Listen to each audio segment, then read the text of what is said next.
Sveiki, draugai! Operacija Ryvė tęsiasi. Žiurstas. Didžiulis žiurstas, dvigubas, neperšlampantis, 39,99. Pereiname prie apžvalgos. Kėdė, Ryvės, štai tokia. Mega minkšta, žiauriai. Nu čia, aš nežinau, čia visiškiam tinginiam, kurie nori labai gerai pailsėti. Tai va, aš rekomenduoju šitą dalyką. Nu čia, hebra, patikėkit manim. Eik, tu načer. Fotelis sėdi namuose savo alų. Tėliką žiūri, fantastika.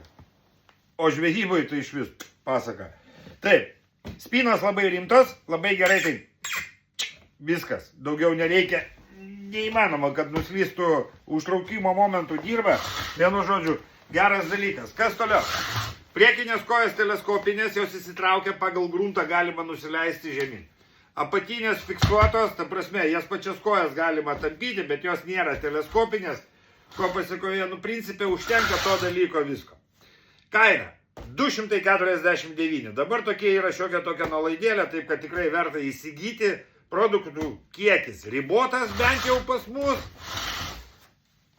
Irgi viską gyvai pamatyti galima Kaune Vėverių 51A arba užsisakote internetu žvejokelias.com. Prie viso to jinai dar turi štai tokį transportavimo krepšį.